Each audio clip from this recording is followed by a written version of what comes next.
Welcome back to the Brave Podcast. My name is Angelo. You normally find me here on YouTube as Exploring with Angelo. I go on crazy ghost hunts, strange places, and all sorts of shenanigans. I'm actually here with two of my good friends today.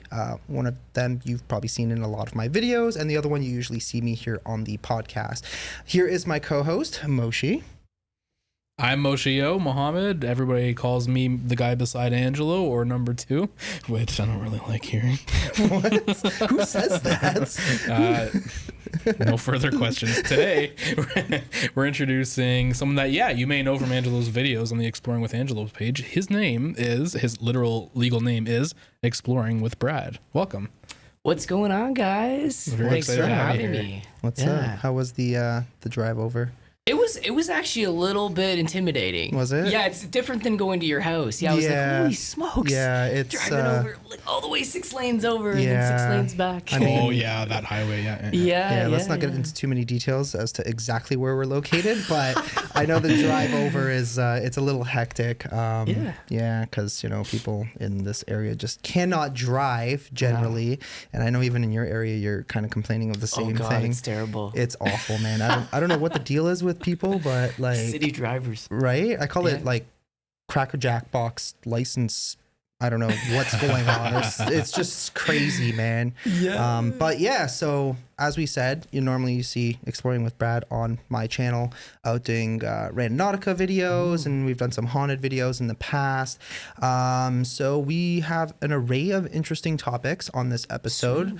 You guys know sometimes we cover everything from, it could be video games to ghosts to aliens to politics. It's a little bit of everything. Sometimes it depends. Yeah, sometimes it just depends on who we have on here, and it's going to be a lot of fun. So first things first, now that you've got a little bit of experience under your belt doing Randonautica, what would you say you prefer to do? Do you prefer doing Randonautica videos, or do you like still doing haunted videos? I actually prefer doing paranormal, and it's because I was brought up in it. Mm-hmm. Yeah, like I like Randonautica, but I guess it's like the danger and then like just the other things that kind of follow. Like I've actually had like gone home and like, not like I don't have PTSD, but I've come home and have like mild PTSD and like some shock therapy from it. So it's just like, oh my in your God. mind, and then you're dreaming of what you did the night before. And so last night I actually went out, and because there was a huge lightning storm, and I was out there from about I was out there, man. I was out there filming. Wow. It was on and off pouring rain. And then the lightning was coming through, and I'm like, holy crap, man, I might actually die tonight doing this. Yeah, that's wild. But yeah, like we said, I mean, you never really know what you're going to encounter, whether it's weather or realistically for me, nothing's really going to stop me, because I've gone out in 6 feet of snow before and just not really cared. The job's the job. Yeah, exactly. You do what you got to do, right? But why would you say that you prefer doing haunted? I guess it's just I've always been fascinated by it, and I've seen some people that were just so, like I'd say, like I can mention him, like Paranormal State, Brian Buell really got me into paranormal, and it was somebody that they wanted to help people, and I guess that's what I originally wanted to do, was learn enough about the paranormal where I could help people that are having trouble with it. Like, it's in their house, it's like to like maybe their daughter is exorcism, like like somebody possessed or something like that. So I really just wanted to help people. And that was the big thing that I wanted. Although like I heard like there's a lot of like education things that you need to learn by it, and then you have to go through the Catholic Church, which we do have the diocese, which is in Hamilton, to do. Apparently they deal with exorcisms and stuff like that. That's what I was going to say, and to deal specifically with exorcism, which I was going to get into later on about other exorcisms. I've been to places where they have actually done exorcisms before, and it's just wild. But do any of you guys have any experience like with? Do you know somebody maybe who's been exorcised? No, not me personally. No. I mean, I know one person. I won't name them by name, but one of my friends. So apparently, what happened? It's kind of a weird story. But apparently, at some point, she played with a Ouija board with her friends, and then that's when stuff kind of started to hit the fan. Oh wow! And basically, fast forward, she eyewitnesses said that they saw her literally speaking in tongues and floating off of the bed. Like they had to actually get, like you said, to get approved, because in order to do a proper exorcism, you need professionals. Yeah, it actually has to go through like the whole process through the church. It's not just like a thing where a priest just randomly shows up. There's an entire process. You got to go through the diocese. The diocese has to get the approval from the Vatican. And then once you get approval, there has to be a specialist. Like there's an actual person who's like a designated exorcism specialist that shows up and then, you know, kind of takes care of all the problems. As far as I know, like there's a lot more to that story. How come it's always I mean, I shouldn't say always, but how come it's always the Ouija board? I don't know. How come you've done It's like a portal, Ouija? it's a gateway. So it's like, and you've done Ouija stuff so many times. Yeah. In videos at least, right? Yeah. Even off videos, like I've done the Ouija board. So what the Ouija board is literally just a tool to be able to actually communicate. Like the original term for it was talking board, right? And a lot of people, because of movies, right, because of pop culture, a lot of people think that the Ouija board is inherently dangerous. It's technically not, right? Realistically, any tool that we use to access the other side or to, you know, reach the other realms can be a tool that could lead to dangerous possibilities, right? And that could be something as simple as an EMF detector. That a lot of people don't get that. They see you using the Ouija board and they automatically think demon, devil, something dangerous, something really bad is going to happen. That's not technically true, because it's literally just being used as a tool in order to communicate with whatever might be in your surrounding area. Is it kind of like your intention and or literally the things you're saying? Or it could be chance? So there are certain things that obviously you're not supposed to do, right? Like a lot of times people will say, like, so we go into these certain locations. Like I've done a lot of booked locations, so I'll go into certain locations where we actually pay money to, like a lot of money, in order to investigate locations. And a lot of the times they tell us, like, please don't antagonize the spirits, etc., etc., etc. Oh, wow. Most of the time, the reason why they do that is because you will get these skeptics, for one, that will show up, and because they don't really believe, like you could literally have a lamp probably thrown across the room and they still wouldn't believe you. They'll still be trying to find a way to debunk what just happened. But these people, they have the habit, unfortunately, of you know, trying to antagonize whatever they might be dealing with, because they don't see or perceive these spirits as actually being spirits or actually formerly being human beings at one point. And it's like, you wouldn't show up at somebody's house and, you know, let's say they have a child and, you know, little Timmy's up in his bedroom and you're going to be like, hey, little Timmy, you motherfucker, like, get down here, right? Like, you're not going to do that. You don't show up at somebody's house and do that. So why would you, even when it comes to the spiritual realm, why would you do that?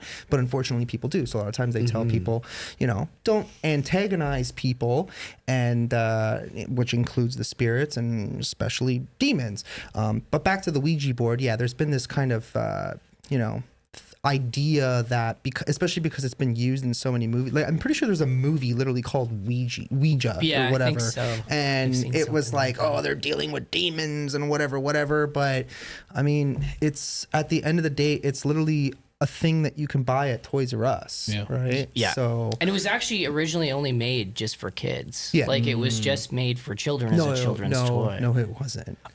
From what I read, I thought it was. Like I was reading, I don't know if it was by Hasbro or or is that not true? No, that's definitely not true. So the ones you're thinking about are literally the ones that are created as like a game board or a board game. Okay, because I was trying to research. I'm like, where did it come from, and why is there skeptics in back? No, the original. It came long time ago, and that's originally what it was called. It was called the talking board, and it was used to contact, you know, and there's a lot of, back in the day, you had a lot of like spiritualism and occultish or occultist type of people who would communicate with, you know, the other side, and that was one of the tools that they used to use.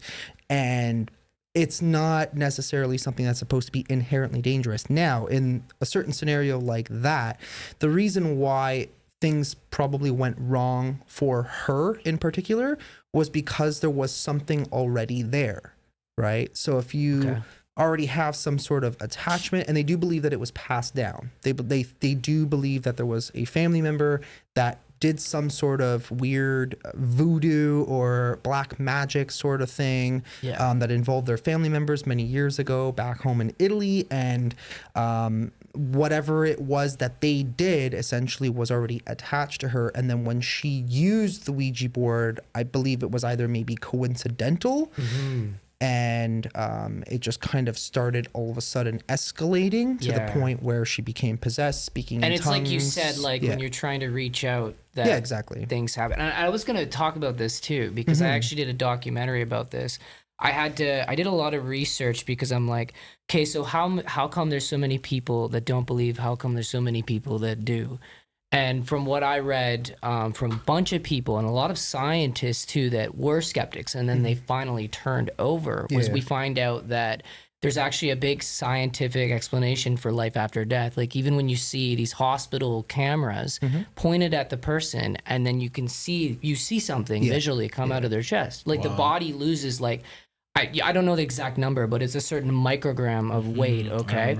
So what we were talking about before, and that's why I always tell people, like people are like, oh, well, that app is this or that app is that, or people debunking, and it's like, you don't understand though that spirits are 100% energy. There is no physical.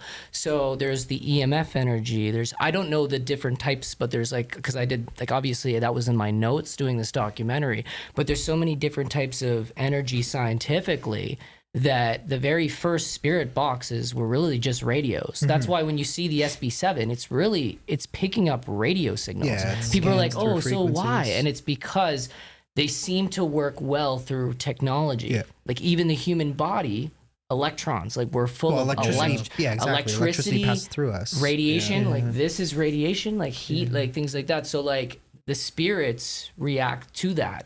Now it's finding out which type they respond best to. So that's how I try to tell people with it. Makes sense. Yeah, I've always kind of learned that it's kind of like they can manipulate electronics, right? Yeah, Even something so simple as a phone, right? I mean, if they can realistically, like if you've ever seen the movie The Poltergeist, where they're manipulating TVs, right? And that somehow the TV was like a sort of like a portal, right? Perfect example, Which is kind of based in reality, right? It even brings us back to the movie The Exorcist, which, believe it or not, The Exorcist was actually based on a very real story that happened, right? And we'll probably get into that in a few minutes, but I've always found that, you know, spirits have the capability to manipulate things, hence why we use things like spirit boxes or certain word bank type of devices nowadays are very, very popular. REM pods, which I'm finding very useful to prove almost instantaneously when something is there, right? I have multiple REM pods, and that's a scientific device too. I want one so bad because of how legit the REM pod is. It's very awesome. REM pods are pretty dope. Temperature too? It can, So, but you got to be careful with that, because one thing that I've noticed with the temperature system is that, so first of all, a lot of times we keep them in our bags, right? So if I have it in my bag for a long time, it'll stay warm, and then I'll take it out of the bag, and then if you do it right away, obviously the temperature in your bag that's kind of, you know, getting the heat radiating off of your body into your bag is going to keep it warmer. And then as soon as you put it out, obviously the temperature suddenly went from hot to cold, or at least suddenly colder. So you might be even, you know, manipulating yourself into thinking that, it's actually doing something. But best off using it for motion and well, it's not really for motion. So a lot of people don't really what a REM pod essentially does is it's in the reverse of an EMF detector. So a detector will detect when something is sending off an EMF frequency, and it picks it up. REM pod does kind of the opposite, where it emits a electromagnetic frequency. When that frequency is broken, that's when it goes off. And that's why you have the different color sensors on these newer ones, like the red one, for example. It's good to know that. And the it's based on proximity. The sensors will tell you how close whatever it is that's hitting the REM pod. So that's what it is. It's just detecting something, like something ran past. Exactly. Okay, cool. And there's been several times recently. I think we're going to actually go to a place tonight that you're going to be very surprised how haunted it is. But like every every time I use that, well, not every time I use that thing. Sometimes there's scenarios where I'll use it and it just does nothing at all. Yeah. Other times the thing goes absolutely insane and there's really no proper explanation as to why. In reality, I don't really know. But tell us what got you into ghost hunting in the first place. Oh yeah, and I believe I told you this story when I first met you. This is really, really wild. Want to just get a little closer to my Oh yeah, sorry about that. Yeah, I should be closer. So when I was, I'm trying to think about the exact age. So I moved to Wasaga Beach approximately around 15, 16, and we lived in this house. No history of it given to us or anything like that, but I just know it was really sketchy in the basement. It was not done.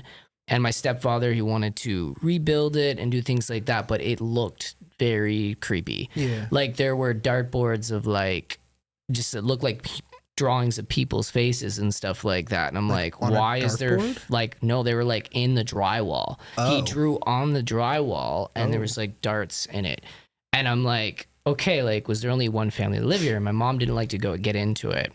So anyways, later on, we found out that there were actually a family living upstairs and then a gentleman living downstairs, and he rented out the basement, and he was a convicted pedophile. He was well known to the area and things like that. And it was very disturbing because I'm like, okay, why did we buy this house, blah blah blah. I felt really creeped out because I ended up in the bedroom downstairs, of course. And it was just it was very disturbing for me. And I had just, I didn't feel comfortable sleeping down there. It was much colder than the rest of the house.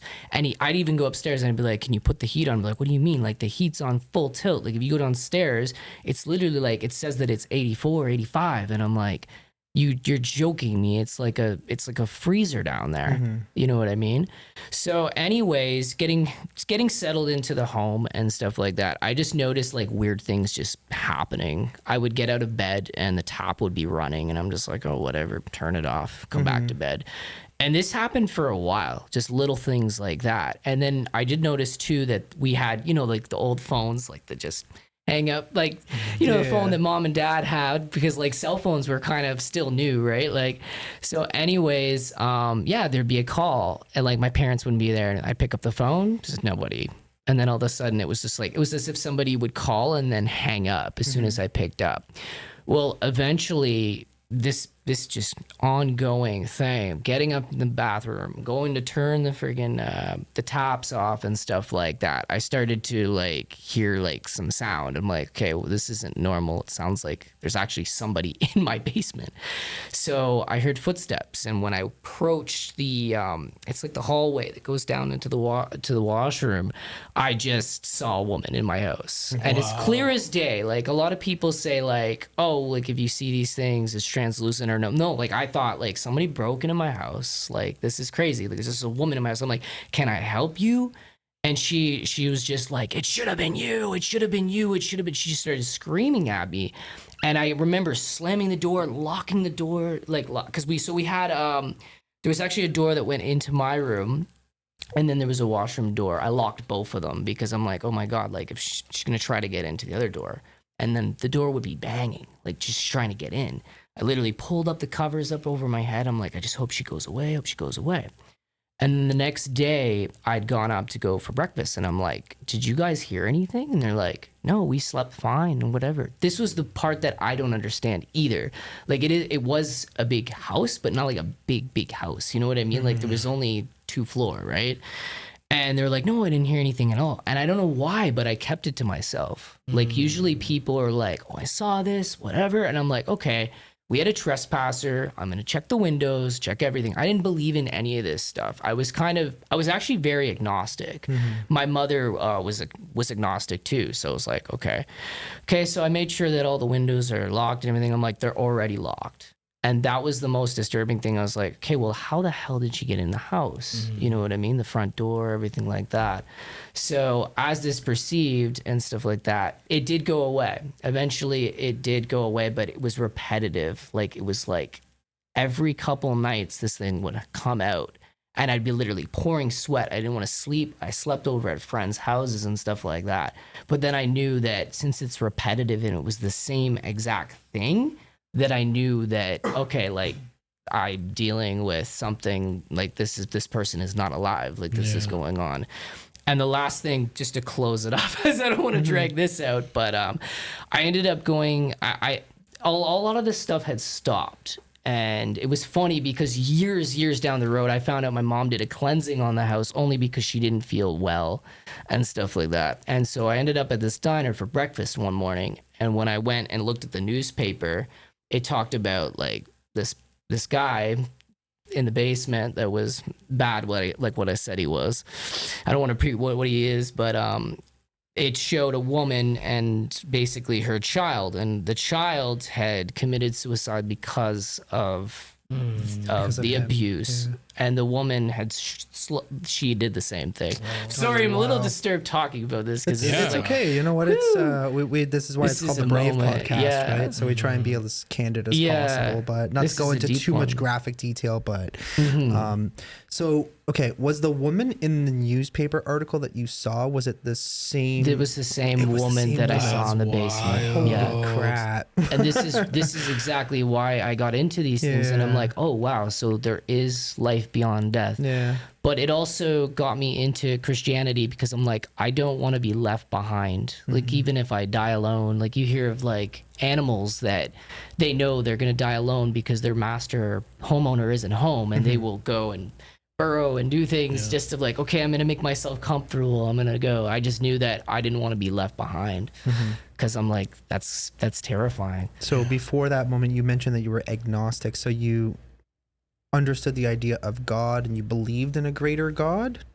I actually didn't believe. I had to see it to believe it. I had to see things. And what was really, really funny about this whole thing was that just trying to get my memory back to this thing. Yeah, it was probably a long ass time ago. Yeah, it was a long time ago. But it was just so disturbing to me that I knew that I had to get good with something because I'm like, what I was getting back to the story, sorry.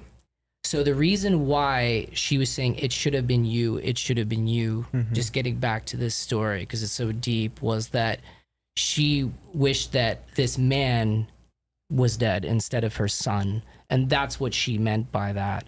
So it should have been you was actually meant because the pedophile guy was still alive. He actually wasn't deceased. It was just those two. Yeah. And the newspaper article said that he was being released from prison. Yeah. That's the good old Canadian justice system. Did you actually find the article, or you're looking for it or something? I don't think so. Yeah. So it would be hard, and that's the worst part is that it was so long ago and stuff like that. I would literally, like the address and everything in my head is like it's just gone because it was so long ago. Yeah, like grade 5, grade 6 at the time, and So how long were you there that you were seeing this woman over and over, and was it just her?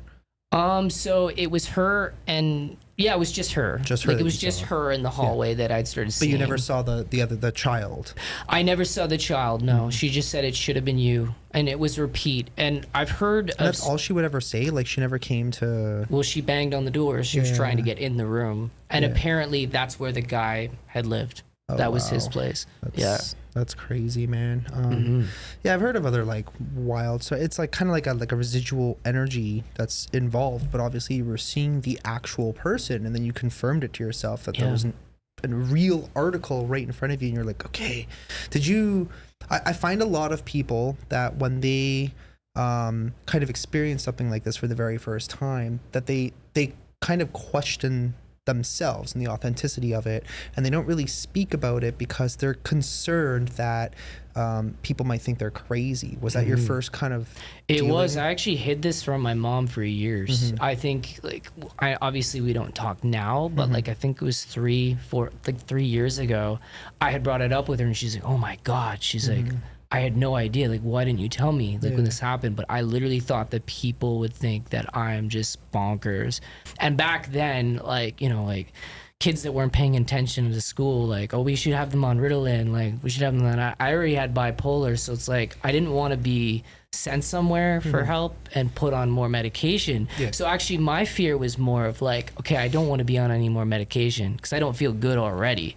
So I don't want that to happen. So I just didn't tell anybody. I just kept it private. It's a pretty wild story. Back to the Ouija boards.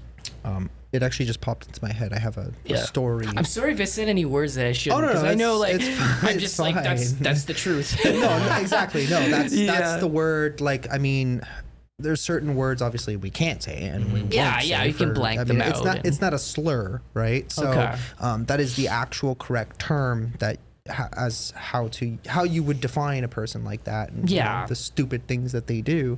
Exactly. Funny enough that they're actually trying to change that term to minor attracted persons, and it's like, no, let's just call them what they are. They are pedophiles. These are dangerous human beings that should, I don't want to police people for thoughts, but when you actually actively, hurt children, especially children, then it's disgusting. But back to the Ouija board. What are you looking at? Shirts? Moshi's going some shopping over here. Okay, tell us that. I'll tell you after. The most on the computer. No, okay, because I'm looking at his shirt, right? Yeah. So I was doing research. I'm on his Instagram page, and I see one post, and I'm like, oh, that's the same shirt he's wearing right now. Yeah. Then I clicked on the website, and it's knowledge. For Randonautica. So it's knowledge cotton apparel, and they love it. I forgot what it said now, but they kind of like you buy stuff, and they like I don't know if they plant trees or something along those lines. I can't remember. Yeah. That's something along the those best lines, cotton you can wear, buddy. It's comfy. Nice. Yeah, it looks great. That's the only reason. That's hilarious.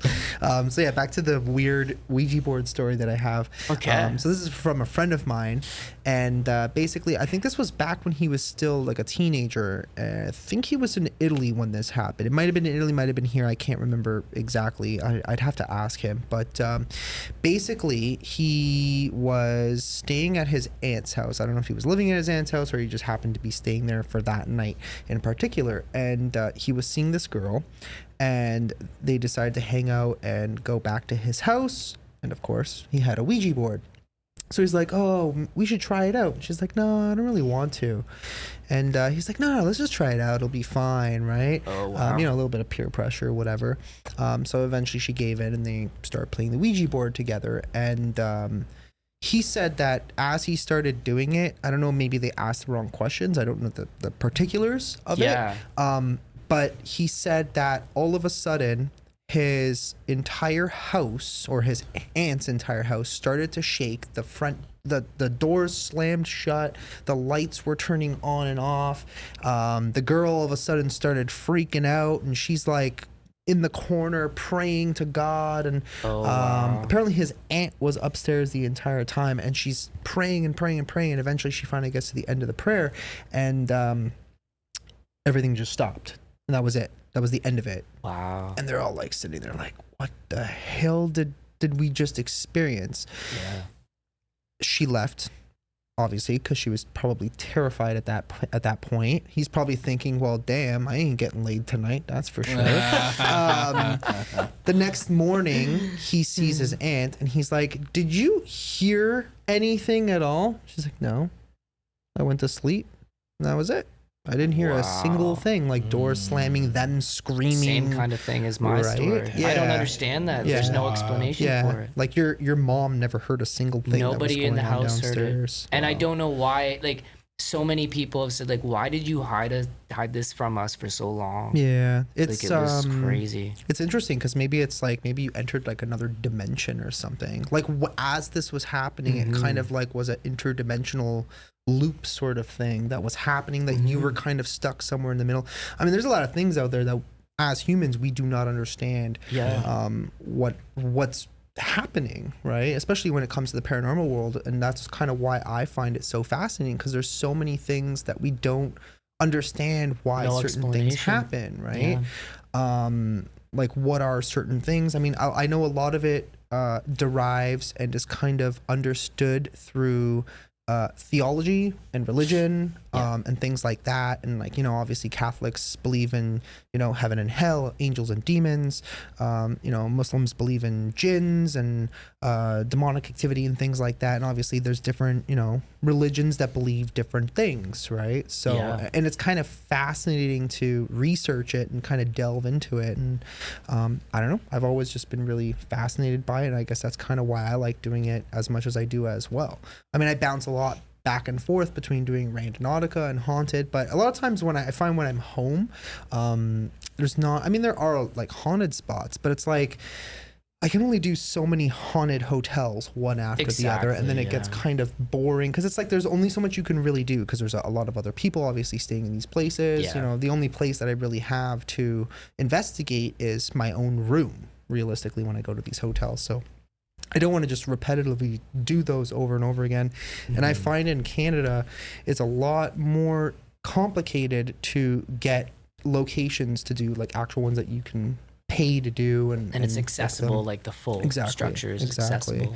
Yeah. So I find for some odd reason people in the United States are just a lot more open to it. They'll convert it into like a business. Like I know the Conjuring House became this huge thing, and now it's like these guys, there's a new owner apparently, and they've just been, they're like, you know, they charge quite a bit of money now. I think it's like $1,000 a night for one small little house. Oh, right? Like wow. it's just a small, that's a fortune too. 1600s farmhouse essentially. It's cool. Like it's really interesting. There's a lot of history to it. There's a lot of hauntings to it.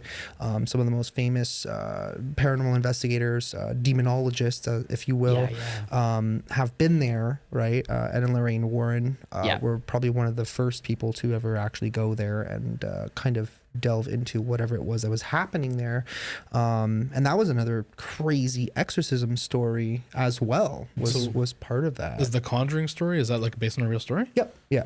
Obviously, that's their names, right? Yeah. So they were investigators, husband and wife. Yeah. Well, they weren't really investigators. They were demonologists. That's what they called themselves. Right. They called themselves demonologists, and they became world famous because anytime there was any sort of, I guess, thing happening where people were experiencing some sort of paranormal that kind of appeared to be demonic in any sort of way, they were probably one of the very first people in that. Well, I mean, they were the most famous ones on the East Coast, United States, right? So they were from Connecticut. So I mean, Rhode Island which is where the Conjuring House is, not far from there. It's like maybe 3-4 hours. Okay. So they were the most well-known people on the East Coast, and they have tons of stories. Now, obviously, the movie was, you know, a little bit more dramatized, probably more over. But who knows, right? Yeah. I don't know. That's the thing. I mean, none of us were there. Who's to say what did and what didn't happen, what they did experience, and then what they didn't experience? I don't know, right? So, I mean, who knows what maybe, like I said, right? Like maybe somebody else witnessed something different from what somebody else did at either separate times or even the same time, and maybe it was just some kind of weird interdimensional loop at the end of the day, right? Like I've been to locations with other people where maybe I saw something that nobody else saw, or they saw something that I didn't see. It's happened many times, right? It's like, well, somebody will freak out because they saw something that I didn't see with my own eyes, and vice versa, right? And then there have been times where even off camera where we both notice the exact same thing, and then we're both just so scared that we don't say a single thing to each other. Like I remember years ago, It's like a pause. I don't understand it. I never will. So like one that I remember in particular, and this one was kind of funny because we were going to this orphanage in Quebec. It's like one of the most haunted places I've probably ever been to. And where it is you kind of have to sneak into it in order to get to it. So we're like kind of basically just going through in the dark, right? So we don't have any flashlights or anything like that. And I think it was Mo and I at that time. I think it was probably like the second or third time that I had been there. And we're up at the front of the building, and all we can see is basically what we're seeing with moonlight, because at this point it's like 1 o'clock in the morning or something like that. Like it was really late. So we're walking up to the building, and I kind of like looked, and I just saw this like really tall black figure just kind of like walking beside us, right? I didn't say anything. We finally get into the building. We're setting up our cameras, and I'm like, I didn't want to scare you, but I saw this like black figure that was kind of like walking with us as we were coming towards the building. He's like, yeah, I know, I saw the same thing. Wow. I'm like, and why didn't you say anything? He's like, why didn't you say anything? I'm like, I don't know. Like, it's it was kind of freaky, but I didn't want to like because I felt like if I was going to bring it up, that we were both going to panic at the exact same time. We were going to both be like, fuck this, we're leaving. Yeah. So I kind of just stayed quiet, and I was like determined. I'm like, we got to get into the building. And then as soon as we're in the building, you know, we'll just start doing our thing, and all will be fine. That was probably one of the scariest nights of my life. I don't get scared very easily. And for some reason, it wasn't even that. It was just the overwhelming feeling of that building was just getting to me, and I couldn't concentrate. I was constantly looking over my shoulder, and then we did a stupid, and we decided to go into night vision. And a lot of people don't realize, because they always say like, oh, why don't you film these all in night vision? Why don't you film these in night vision? It's like, first of all, you don't understand how night vision works. Exactly. All you can see is on a little 3.5-inch screen on your camera, but everything in front of you is completely pitch black. You cannot see a single thing. It's dangerous. So the only vision you really have, especially in an abandoned building that's been trashed and there's debris everywhere, is whatever's on your little tiny screen. Yeah. Right. So, and then sometimes you're when you have this overwhelming experience, just kind of engulfing you, and I just remember that night in particular. Mo was just kind of like, dude, are you okay? Like, I've never seen you like this before. It's like, is everything fine? I'm like, no, I'm literally like having a panic attack on the inside. I'm like, my brain is just losing it right now. So like, you're just quiet? Like you were still in quiet? I wouldn't even say quiet. It was just kind of like, it was noticeable panic. Like there was just, I was overreacting to every single thing happening. It was just you're like getting scared at that point. Yeah, it was just, I don't know. I guess there was just maybe a little bit too much happening, and it was just, cause I am a little bit of an empath, so I can kind of feel things. I have that too, yeah. So you feel when kind of something's around. And that wasn't even your first time there. Like you said, it was your second or third time. So I think that was the third. It was literally everything going on at the time. It wasn't just being in a scary building. Yeah, it might have been, I think it was the third time, because I think I did it first time with James. We did this crazy road trip long time ago, probably, I want to say like 4 years ago or something like that. And then the second time I did it on a road trip with Mo.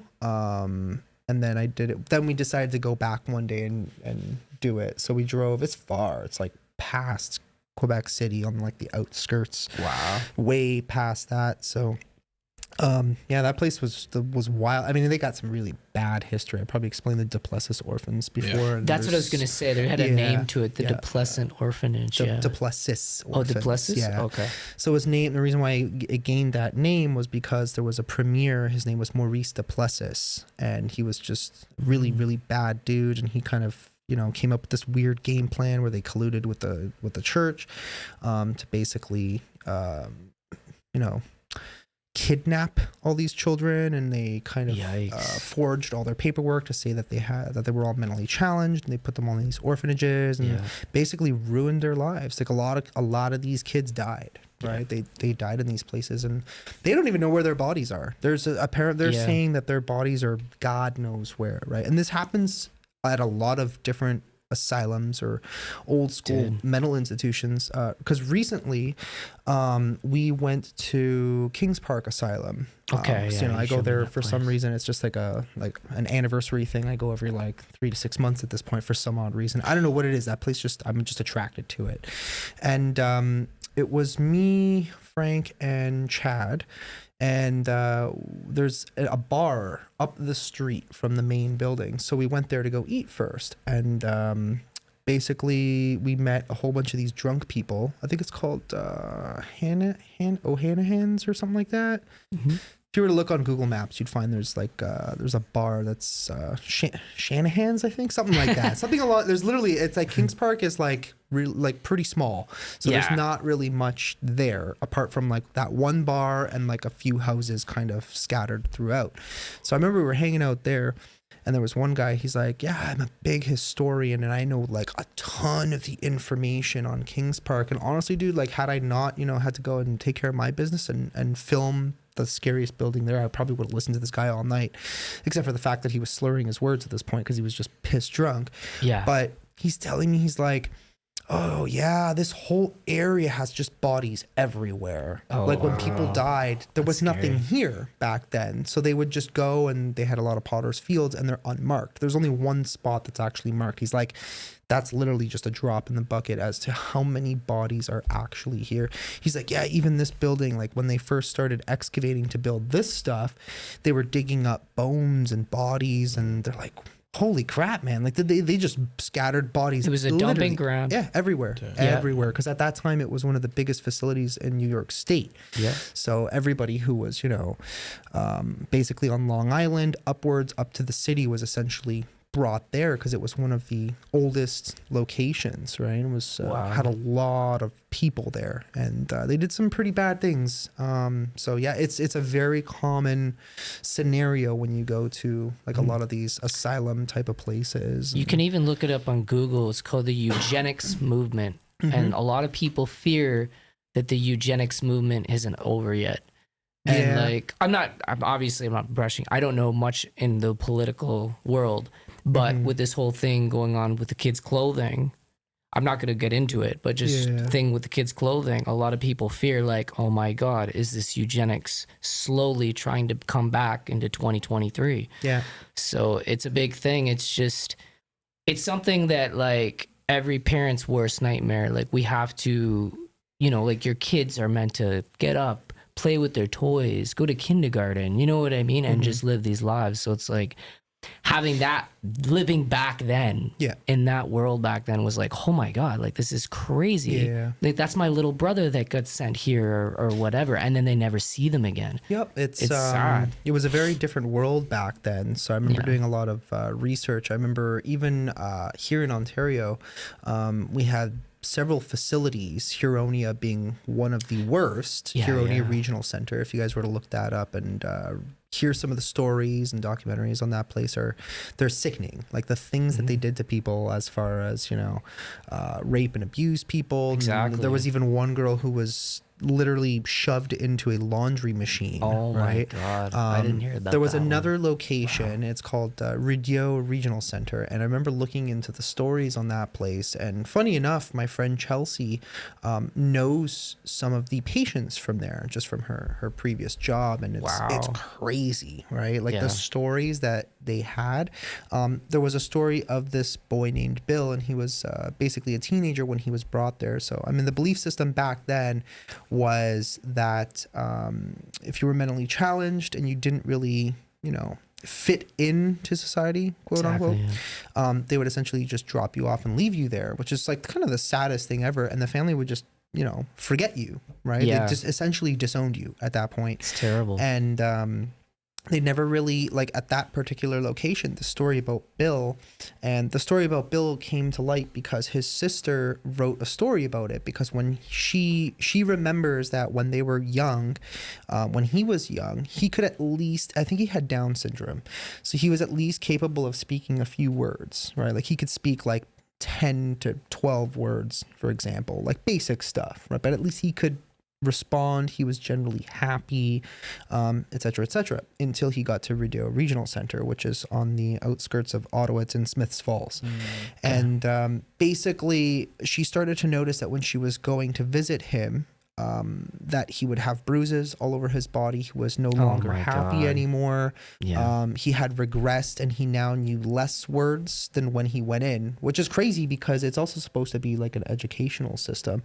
And unfortunately, because he couldn't speak, she didn't know what was happening to him, right? And then eventually the truth came to light, and a lot of these institutions across Ontario had been exposed around, I think it was just after a lot of the stuff happened with the Duplessis orphans. And a lot of these people, they got nothing for it. Like they sued the government, and the government gave them like $25,000. Like, what am I going to do with $25,000? And even in the early 2000s, like it was, and it's joke. Like they lost their whole lives. Like they're all old now. You know what I mean? It's like, look at all the things that I could have done or amounted up to, and it's over. Yeah, a lot of these people, they ended up in these old age homes essentially, and they weren't even old yet. right? Like they were 50. They should have been able to fit in with the rest of society. And that's the part that kind of pissed me off, because it's like you said, you've ruined them for life. Yeah, essentially. their whole lives gone now. They're old and, retired and retired. Well, they're not retired because they never really worked. Oh, well, yeah, but, yeah. I mean, I get what you mean, right? Yeah, like they're kind old. of, they're out of the system. I mean, they were in this system that was just like designed to abuse them, and it was just horrible. Another story, it's actually from the same guy who did the Ouija board at his aunt's house. So this one was kind of crazy because he showed me the footage of it.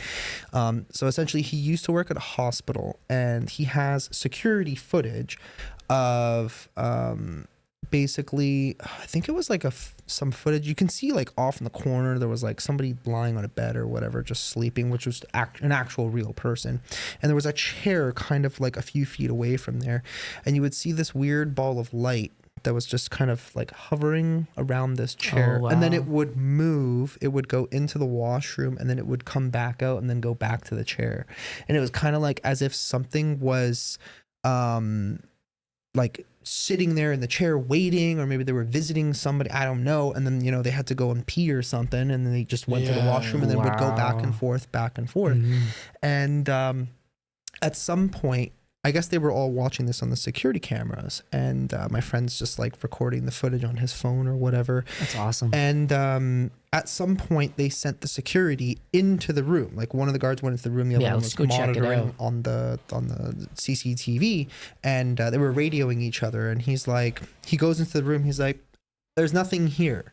Right. So the ball of light thing disappeared. Yeah. He's like, "There's nothing here." And they're watching the TV. All of a sudden, this thing like appears above him, but he couldn't see it, but they could see it on the TV. Wow. Oh, right. Wow. And they're like, "It's right there. It's right. It's like right above you." And he's like, "What do you mean?" He's going like this. Was the He's like, TV recording? Yeah, they that were literally was like a camera. Yeah, so they were all watching the security cameras That's of this awesome. happening live in There you person. go. He's like, "I don't know what to tell you. I don't see anything at all." There's so many stories about that particular hospital. There was another one of, so you know how the lower floor, you know what the lower floor is of every hospital is the morgue, usually, right? So there's a story of, there was a lady, she was, I guess, working the desk in the morgue area, and a patient comes up. He had his head bandaged. I think he was bleeding a little bit, and he's in the medical gown or whatever you would call it.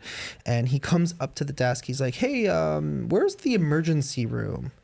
And she's like, "Oh, you're on the wrong floor, dude. Like you gotta go up one floor, right?"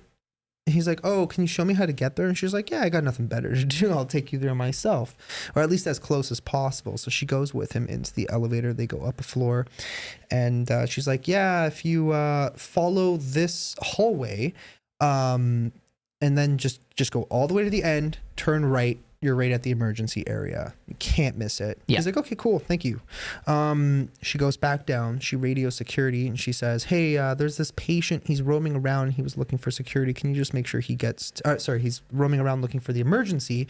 Can you just make sure that he gets there?" So they said, "Okay, whatever." And I guess she had looked at his bracelet and had his name. They call her back, and... because they had called security, emergency themselves. Yeah, she read his bracelet, right? So they had that called information. Emergency themselves to make sure that he had arrived there. And so they call her back and they say, "Hey, that person that you spoke with, that person's been dead for hours. Their body is sitting in the morgue." And she's like, "What?" Like, damn, dude, right? Like that's crazy. He didn't know he was dead. No, he didn't know he was dead. He just woke up from the dead and from the morgue and just went. Yeah, he's got like tons of stories, dude. There was another time where him and this other lady were sitting in the lunchroom, and he described it as like the torso with like a missing head, and the rest of the body was just kind of missing. Yikes. Just kind of came into the room and then went through the window, and he describes it as like light fragmenting and then just breaking apart and dispersing as he went through the window. Wow. And it was him and this other lady both sitting in the lunchroom, and he goes, "Did you just see that?" She's like, "Yeah." was a little too afraid. I didn't want to say anything, but they both literally saw the exact same thing at the exact same time. It's just like, dude, I mean, I can only imagine the amount of stuff like that. If you work in like, a mental institution or especially an old one or a hospital, you'd probably see all sorts of crazy stuff. I personally think that hospitals are the most haunted places ever. 100%. I bet, absolutely. Because of everything, 100%. So, I guess that's enough of our ghost. You have another ghost story, actually, don't you? There was one that you went to. I don't remember what it was called. Yeah, you saw this is funny. So this was later. I've only had 2 encounters where I've actually seen something visual. This was at Nancy Island. This is just in Wasaga Beach. Yeah. Which isn't far. So it used to be called Schooner Town. And during the War of 1812, the Nancy, the ship was passing through, and like just everybody shooting at each other and killing each other. And like basically this ship was sunk. So anyways, I'm like, well, I've got nothing better to do. My cousin's up for the weekend. I'm like, I don't know. I'm not very good at entertaining relatives and stuff like that. And it's funny because I am very social now, but back then I was very introvert. Like even when this stuff was happening. So I was very introvert. I didn't really talk much. And I'm like, okay, I texted my mom. I'm like, okay, I'm going to take our cousin to, Nancy Island. He can check it out. It's this little historic site. They have a lighthouse. We had a nice view of the lake. So we're there and we pass by. There's actually a grave of a soldier and everything. We pass by that. We go in and they actually have the wreckage of the ship. It's still in there behind glass. And there was actually an area, because how they change museums all the time. Like it's 2023, so the museum looks different now. But they had all these like mannequins and things over there. And I'm like, yeah, there's like a little library. And my cousin's in the games room and they have like 1812 like trivia kind of stuff going on. And then all of a sudden we just see this lady and she's got like old clothing and she's kind of walking back and forth and she's got a book in her hand. She's looking at us. And I'm like, oh, are you one of the actresses that like, work here? I heard they do shows and stuff like that. Because they do like reenactments of like the 1812 battle and stuff like that. She didn't say anything. She just kind of looked at us and she just kind of kept doing what she was doing. So then I'm like, I'm kind of going to go talk to her because I've tried to ask her the same question like several times. She's not answering me. So Aaron's like, okay, I'll come with you. We go in. There's nobody there. There's absolutely nobody there. And we're pulling out books. I'm like, is there some sort of trap door? So I'm like, okay, this is just really, really weird. My cousin got really freaked out. He was very little at the time. And I'm like, okay, let's get out of here. So as we were going out, I go to the cashier lady and I'm like, is there an actress working here? Like, is there anybody here that like, works here that does the acting and the reenactments? And she's like, I'm the only one here. And I'm like, what do you mean? Like, we just saw a woman and I described to her T, like what she was wearing and everything. She's like, you know what? You're not the only person that has said that. But I swear to you, it's just me and security. And it's funny because I talked to my uncle. He's passed away now, but he said that I saw the same woman. Like, you're kidding me, right? When he went previously? Yeah, because he went to, before he passed away, he went to the old war fort, and he thought it was a real person too. He didn't even bother to do what I did, right? And so, yeah, that was the second one. That's the second time I've actually seen one. I haven't seen anything since then, since I was a kid. So I've seen a few things. I've seen what I described as almost like the devil kind of looking type of thing, like reddish skin. But I've seen a couple different things that kind of resembled the same thing. I don't know if it's like something demonic or I don't know. I mean, I can only presume. There was another time I saw a woman. It was really weird. It was another night. Mo and I, we went to the London Asylum, the infirmary building. Oh, yeah. I don't know if you ever. I think we did it. We did the old building. We had a couple like weird things happen too when we went. I don't know if you remember, there was like this weird moment when you and I went that we heard almost kind of like what sounded as if something was running on the ceiling or something. And it was like, I don't know. It was just strange, very, very strange sound. But another night when I went with Mo, and I just remember there was this one hallway. So the whole, if you're facing the front of the building, the right side had basically completely collapsed from like the top floor all the way down. It was just a pile of rubble at the bottom there. So you couldn't walk out into that room. And the left side is pretty much on the verge of doing the exact same thing. So I remember I was on my own in this hallway and I'm looking at the end at the area that's collapsed. And all of a sudden I see this woman, and it looked like she was wearing a white kind of dress or robe or of some sort. Oh, wow.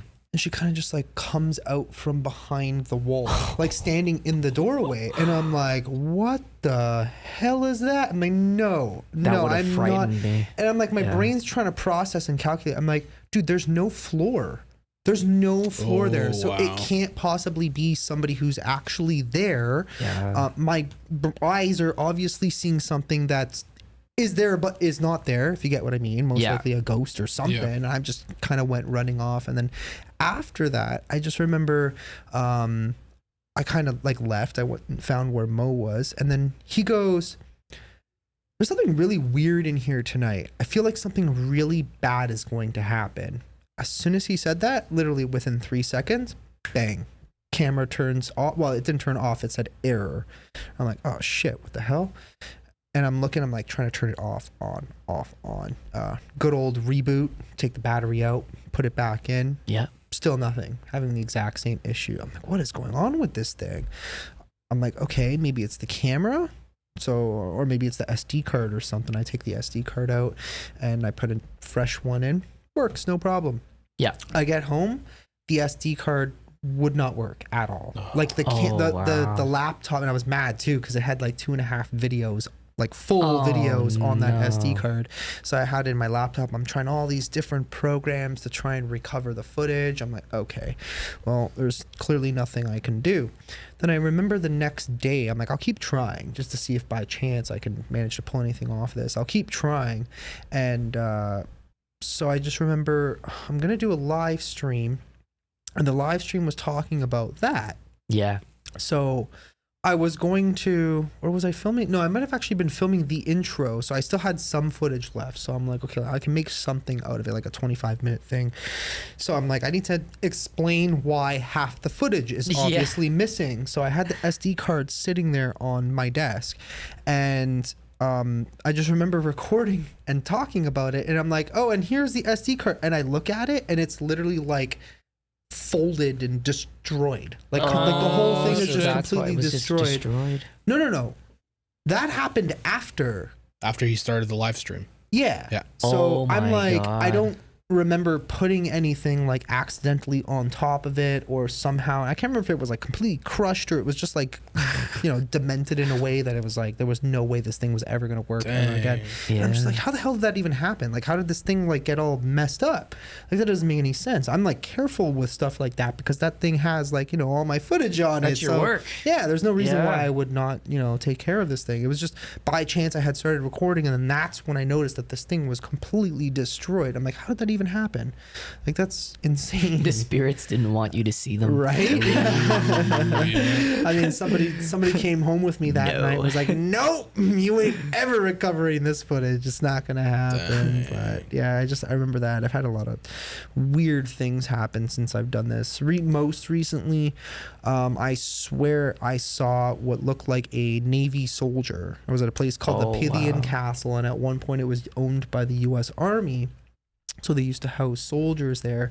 And I just remember looking and I just saw a very tall male wearing a bluish navy, like with hat and all, just kind of go across the door frame from one side to another. And I feel like nowadays it kind of happens more often than not. Right. Mm-hmm. So, I mean, I've been to a lot of different haunted locations, haunted, grounds. I've even been to Auschwitz before, which was a long time ago. But been there and done it, right? Like, who knows what's following me around at this point, right? I know when the boy Bill, he was following me around for a while. I've actually seen some of your footage that you showed me, and I'd be like, this is just insane because it's the same person coming through the same technology that we're using. It was the same every time. Several times. And that actually gave me goosebumps. And you showed me that. I'm like, how? Right. I'm like, you're here, and then you're there, and then you're there. And then it's again and again, Bill. Yeah. Like, that is crazy. It was just like, so we used to use this app. I still use it once in a while, but it was called the Necrophonic. And it's kind of like, a lot of times it just sounds like jumbled up words and it's very hard to make out. And it was kind of hit or miss with it sometimes, but it was pretty creepy. It was a very creepy app. Yeah. but there was a lot of times where it was extremely accurate. Believable, yeah. Yeah, I remember not even just believable, like it was accurate. Oh, like this yeah. thing was like dead on. I remember Yeah. using that app when we went to what's known as the Nazi house. I don't know if you ever made it to that one. No, I don't think we ever filmed that one. But too, it was no. a place, the first time I went was with James, and then I went back with a few other guys, Mo, Carlo, and Dave Photography. And when we were using it that night, the app said, "Hail Hitler." Like clear as day. Like, Wow. "Hail Hitler." Oh my god. And I'm like, what the hell? I'm like, dude, like, okay. There's like, and I played it back over and over. I'm like, there's no way. Like, am I hearing this wrong? Yeah. Am I hearing this incorrectly? And then it said something else about Hitler. I'm like, okay, enough with you, bro. Like, And screw then you doesn't and your that Hitler. prove to us that Yeah. these word banks are legit? The Yeah, spirit yeah. talk or Yeah, of course. necrophonic. And it's like I said, it's mainly what they choose to communicate through. What is easier? Like what kind of energy source? Right. Oh, yeah. Because I've had it where it's none of this stuff works, but the EMF or the what was REM that? pod. The REM pod, yeah. And it's literally it just wants to go through that. And so like that's the big thing is it's like it's almost like your own little science experiment. Okay, what do you want to communicate through to us, Yeah. right? Wow. Yeah, there's all So- sorts of like cool little gadgets and Yeah. things that you can use. But yeah, that was me seeing the Navy man at the Pythian Castle, which I honestly I thought that was really cool.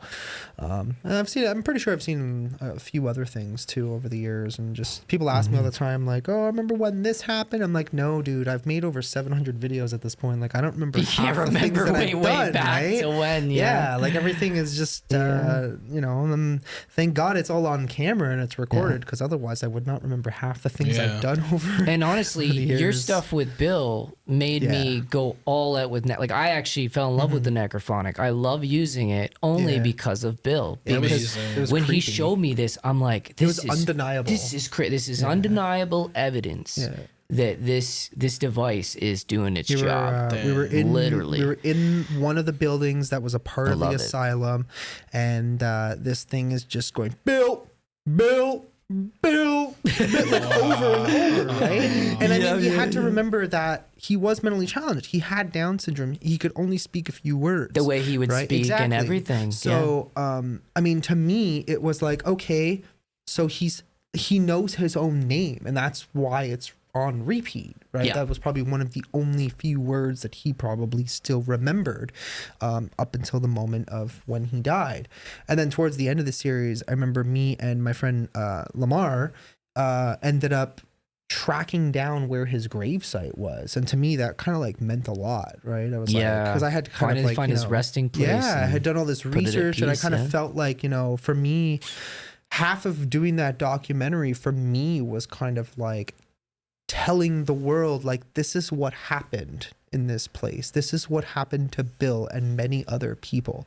But Bill was just such a good example because his sister wrote a book about it, right? Oh wow. And I tried contacting her, and she just never responded. I don't know. Maybe her email changed or something. But Yeah. it was a pretty like incredible story in terms of, you know, what had happened for me when it came to the paranormal stuff for that particular story. And then obviously her, you know, writing her book and documenting everything that she saw and noticed. And then when she started communicating with other patients of Rdio Regional and Huronia and all the other, you know, locations across Ontario as well. He followed you. Yeah, he did. He literally followed you there. me. Yeah. Yeah. What you said you saw like a demon figure or something that was red? Me? Was that Oh yeah, Yeah. you didn't That- get into that. Yeah, so was that your recently- friend's Yeah. house? The friend that I know? No. Okay. Are you talking about Frank's house? Oh right, yes. Yeah. No, so what he Because we were talking about how that's probably the same. I don't know. I have no that idea. was at our other friend's house. Yes. The one who just moved. Yes, and Oh, wow. and by chance something else, somebody else's house as well. So, I have essentially I know 3 people who have all Oh, right. described. Do you remember Dommy? Yes, exactly. Yeah. So they all experienced, and Dommy has experienced this thing I and remember probably that. seen it the most out of she all did of the them. witch stuff. Yes. Yeah. She was a Wow. Wiccan. Right. So when she was younger and she was brought up, like I believe her father and her grandmother were both witches as well, and that's where she developed the ability to to do everything. She was actually born with it. Okay. To the point where I remember she used to do like sort of like a meditation, and she would do it was like an outer body experience, and she would go onto a different plane. I remember her telling me this story a long time ago. She would go onto a different plane of existence. So imagine like you float out of your body and you go into the clouds. Your spirit. She would do this, and then all of a sudden her dad was there. Oh. And she's like, "Yo, Pops, what you doing here?" Right? He's like, "I just wanted to see what you were doing, so I did my own outer body experience and joined you." Good Lord. Right? Like, that's crazy stuff. But she described it as ever since she was young, she would see this man with like kind of like gross looking skin and pointy teeth and like red yellowish eyes and like weird clothing, and he would always wear a hat. And a lot of people have described this character around the world as the Hat Man. That's what a lot of people have seen. So this this character. is a real phenomenon. Yes, this is a real phenomenon. It's called Oh my God, the that's Hat Man. terrifying. Right? If you look up the Hat Man, you'll see it. Another term would be the Shadow Man, right? But a lot of people have specifically seen this person with a almost like a bowler style kind of hat known as the Hat Man, right? And she had seen it, and so has her grandmother, ever since they were both children. And he would just show up, but she would see him in the flesh.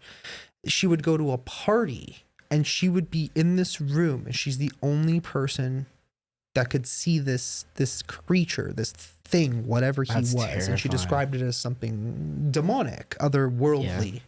And when she was younger, I mean, the best way she would describe it was I think she called it like the Oogie Boogie Man or something like that. That's the name I remember. Yes. Yeah. That's just the way she described it. And then I think it was Shad. Yeah.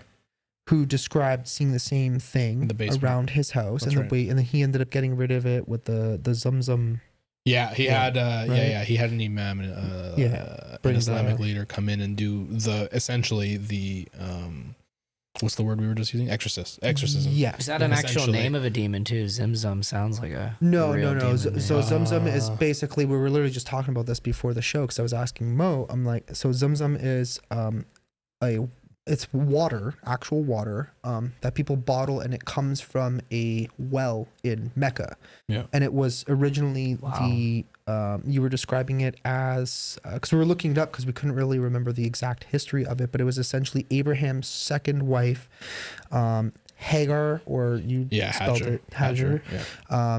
That they were basically wandering through the desert, and they asked God for help, and then all of a sudden a spring came out of nowhere, and it's been an endless and that's in spring. Mecca, and that was hundreds of years ago, and it's still today. It's part still of the Bible flowing. too. Wouldn't it be almost like 1,000 years ago? Is it? Yeah. I don't remember how long does I don't know what year Abraham was. I'm not sure. No, well, actually, Abraham's even longer than that. That's right. Yeah. So, yeah, that's where the original. So it's basically you have this water that people bottle, and they bring it around the world for different purposes, or is it just specifically for that? It's like the Islamic holy water as well as other things you drink. Wow, that's absolutely insane. Yeah. So basically, as far as I remember, with Shad's house, they brought it and they basically put it at the 4 points of the house. I think that's what he described that they did, and that's supposed to basically create like a barrier where they're, I guess, not allowed to cross into, because now the house is protected from all the corners. Then the third person who I remember talking about this, and none of these people knew each other. That's right. Was Frank, and he's always seen, and then I asked him to describe it one day without me telling him that I know all these other people who have described literally exactly the same Now that you're saying that, now that you're saying that, they're all connected by you. Yeah, that's the funny part, right? Maybe that's it's me. The empath. Super funny. Yeah, but these people have all been seeing this since they were like before they knew me. It's just coincident that they all have seen kind of the same thing, right? So when it comes to Frank's thing, he's been like physically assaulted. It kind of reacts to didn't it that's like scary. attack him in his bed or something like that? What was his front door or something? Kind of. It was something along the lines of he was home alone, and I think he was on the phone with his girlfriend at the time, and he heard the front door, like the chime go, as if somebody opened and closed the door. So he thought his sister came home. So he's like, "Hey, is that you?" And nobody responded. And he comes into the hallway, he turns, and this thing's like right in front of him. And then all of a sudden just physically like punched him. Oh my God, that's terrifying. Fast forward many, many years later, this girl that I was with, I don't think I remember ever explaining any of this to her. Like, she didn't know any of this. And we went to his house one day. We pulled up into the driveway and we park, and she starts freaking out. She's like, oh my God, do you see that? Do you see that on the roof? I'm like, see what? I'm looking on the roof. There's nothing there. It's like middle of the day. Yeah. There's nothing on this roof. And she's like, there's somebody sitting on the top of the roof. I'm like, okay, can you describe it? Oh, he's like this ugly skin, and he has like really old haggard clothing, like haggard meaning like kind of worn out and Probably stuff thought like it was that. like a vagrant homeless or something. Right. That's scary. That's kind of like how she described it. But like Yeah. he had like this really creepy, like kind of wrinkled, old, kind of deteriorating skin or rotting skin, I guess you would describe it. And he was just apparently sitting there on the roof, just staring at us, smiling. That's how she described it. I'm like, yeah, I know exactly what you're saying. I've heard about him before. He's the asshole demon, as we used to call him. And when we went in, I told Frank that, she just saw your friend outside. He's like, what friend? I'm like, your friend. Do you think he was on sitting the right roof. above where his bedroom is too? No. Roughly? No, he Yeah, I wasn't. was just no. gonna Dang. No, kinda he get was spooky he was here. sitting above like one of the front window, the way where she pointed out. Anyways, like I didn't physically see it, but I like kind of his house. used my imagination to kind of create what she was seeing and where exactly. And no, he was kind of sitting like on the front part of the roof, kind of just sitting there smiling and staring at us. my That's how she God. described it, anyways. That's but terrifying. the funny part is that she had never heard any of this before. Like this was all new to her. I mean, obviously we had to explain what the hell she saw after that, and then she kind of understood, right? But I mean, it's not the first time somebody around him has ever actually seen it before. Okay. Like he's had other people, like kids. It usually comes to kids. Way. His nephews claimed to have seen it. His other cousin, who was very young, like ran over one day because they lived on the property next to him. So he comes running over because Frank used to have a big, beautiful golden shepherd named Rex. So he would run over because he wanted to see the dog, right? And anytime you would go to Frank's house, obviously you'd go up to the window, and then Rex would run up to the window and kind of be like barking or whatever, staring at you through the window, as you know most dogs would do. Yeah. So this little boy, he runs over. And he runs up to the window expecting to see Rex, right? And Rex didn't come. But there was something else standing in the window, and this kid looked and just turned and just ran crying and screaming at the top of his lungs. Wow. And his mom's Scared like, him. what's wrong? He's like, I saw a monster. And she's like, where? He was in the window. I saw the monster. I know what I saw, blah, blah, blah. And yeah, it's like, dude, it's Do you not know when he the- first started I think he seeing was a this kid. guy? I think he was a kid. I remember that his first story was basically, I think the first time he saw it was like he was in his parents' room because their computer was in their room. And they were sleeping on their bed. He's on the computer, I guess, playing a game or whatever. And he turned and looked back, and he saw this thing lying in between them, eyes wide open, staring at him. I think that's one of his first. Like, And he was a little guy back recollections. then. Yeah, he was a little kid, probably like That's 6 or like 7 or something. horrifying. That is Right? terrifying. Like imagine, like you just see this dude like sleeping in between your parents, right? It's just, I don't know. And That's- see, like that's where we're getting back into technology. Like you don't know if it came through his computer, through like a radio. knows? That's what I Who mean is knows? that like you were saying that anything could be either a portal or a way of communication. And it's just energy, technology. Yeah, it's wild that it's like all these different people that I know who've all described more or less the same thing. And there's a lot of other people around the world. Like I remember doing some research years ago about the Shadow Man or the Hat Man. Yeah. And it's just like countless story after story after story. So much that's how can It's you say like- it's not true? Exactly. It's You know like what I there's mean? got to It's be unbelievable. something to this. Like what is this Hat Man or Shadow Man?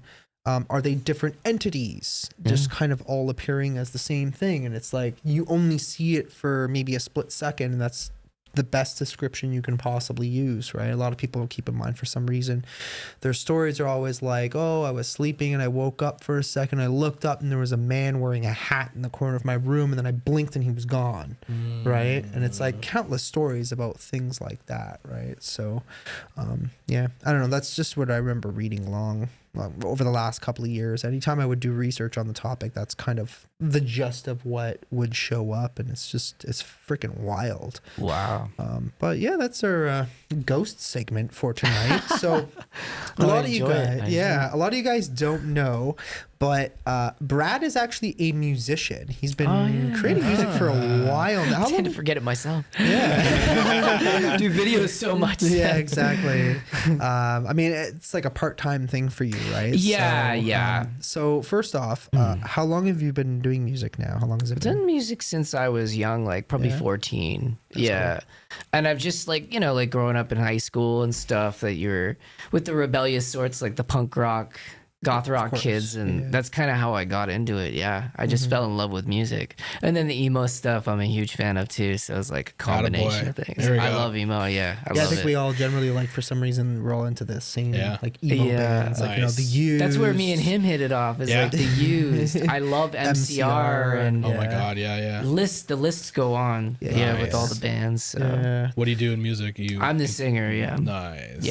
So we have a band. It's Parental Pathology. You can look us. We're on everything, like Spotify, iTunes, and everything.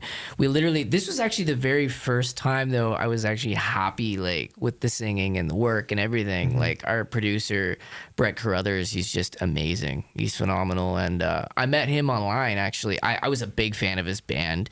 They're in a band called Lie at the time, and now they're called Primitive Evolution, and it's basically him, his wife's a bass player, and then the drummer. It's literally like Nirvana. It's a 3-piece band, and they just it's like heavy alternative, but when you see them, it's literally like watching Nirvana. I'm like, you have no idea. Like, I remember seeing him after stage and giving him a big hug, and I'm like, I never got to see bands like Nirvana, and it's like, thank you for bringing that back to me. It was like, wow, like just a powerhouse band, and I just very knew. like a grungy feel to it. Yeah, like grungy alternative, and then you have like the Nine Inch Nails kind of like a really heavy like gothy kind of thing to them too. Kind of blow really your face off kind of thing. Oh yeah. And the whole crowd just going wild. Yeah, he even had the guitar, the Jag, which was like, holy crap, like this is crazy.